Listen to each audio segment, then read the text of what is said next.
Like we all know, the military in Gabon have taken power from the current government, and this is coming just few months after the coup that happened in Niger Republic, and people are already asking question, what is happening in Africa?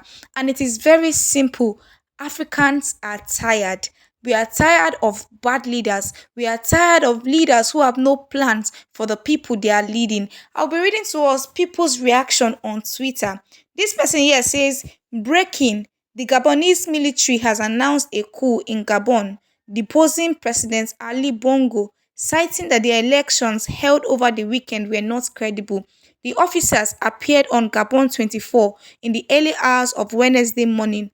They said they have cancelled the election, dissolved all state institutions, and closed the country borders. Democracy seems to be failing in Africa. That's it. We don't even know if we have democracy in Africa. Imagine you and your father, you ruled for 54 solid years and you don't want to leave power. You keep rigging the election to favor you. It's not right. And that's why the people are not happy. And that's why this current military in the country have decided to take over. Rufai Oseni said the lies Umar Bongo and his son Ali Bongo told the Gabonese for over 40 years is finally coming home to roost. Imagine this, you've ruled the people for so long and you don't want to let them go. This other person here says, I guess the Gabonese are tired of the Bongo family, from one Bongo president to another Bongo president since the 1960s. Democracy is failing in Africa. This is truly a lot. For how many solid years one family ruling a whole nation, and then you keep rigging the election and the people keep keeping quiet? You think they are fools? No. That's why the military has taken over. And like we can see, I will show us this video. You will see that the people are really happy. They are celebrating the fact that the military has taken over.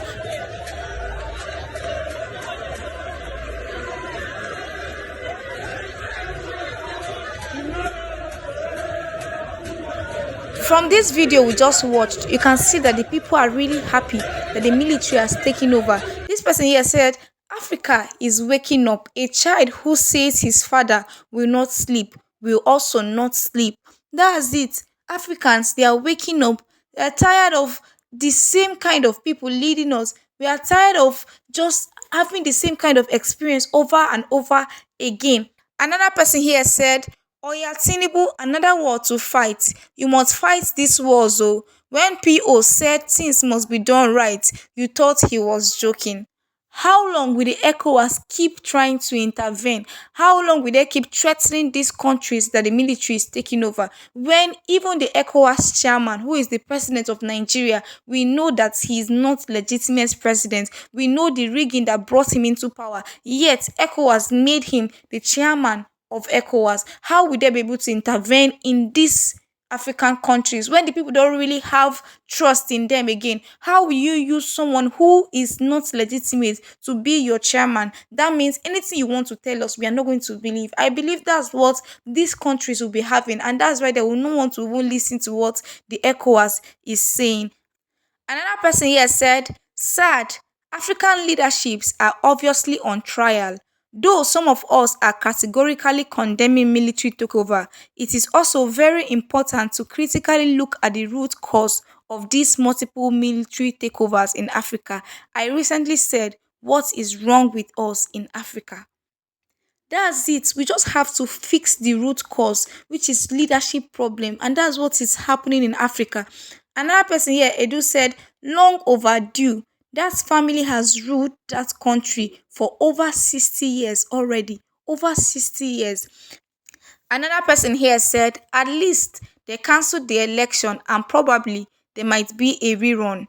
Those are the countries looking up to Nigeria, doing better than us. It's corruption that made a drug dealer a president and still claiming he won the election after rigging himself on the seat. Shameful. This is it. We know what happened in Nigeria during the presidential election, but yet Nigeria will still have the same person that everybody is talking about, the same person with no certificate, the same person that has history of drug dealing. We still have him as president of Nigeria.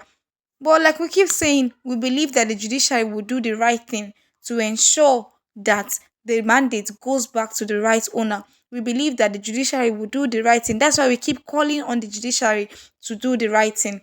And if you look at this, just few days ago, the former president of Nigeria, Goodluck Jonathan, was admonishing politicians and he told them to ensure that they keep doing the right thing because the people now know better, and it will get to the point where young people will revolt. It will get to the point where they cannot stomach it anymore, and they would what? They will revolt. And this is what we are seeing happening in Gabon. This is what we have seen that happened in Niger.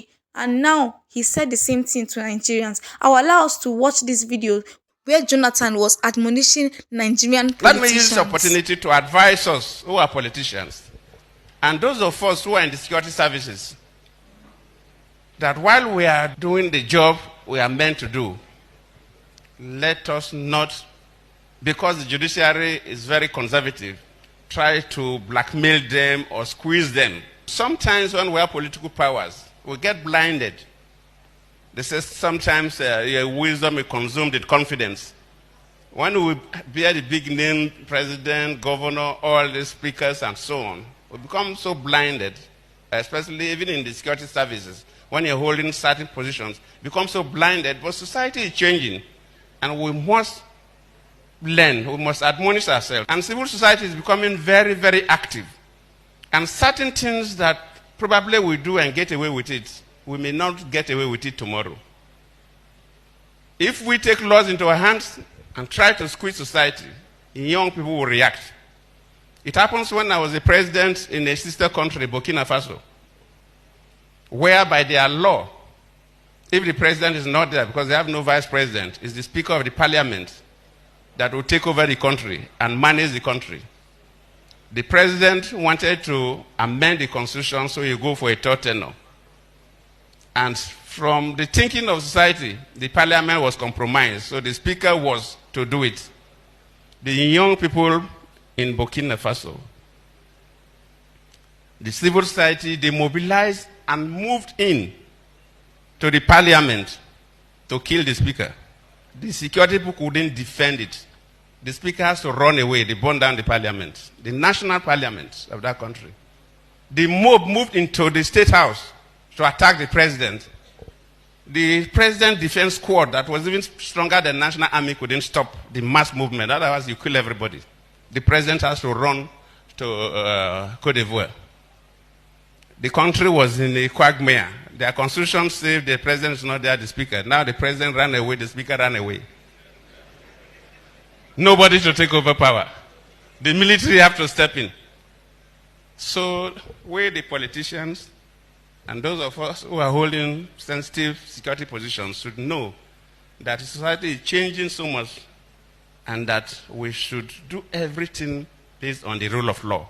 It's very simple. When the people don't see the dividends of democracy, they are going to revolt. When the people know that the people that are leading them, the politicians that are in power, don't care about them, they are going to revolt. And this is the simple message that Jonathan just passed. And also, this is the message that all the coup that has been happening in Africa has been passing to not just African countries, but also to Nigerians. Thank you so much for watching this video, guys. Please do well to like this video. Please do well to share your thoughts about this video in the comment section. And please don't forget to subscribe to our channel if you've not subscribed so you get notified whenever we post a new video.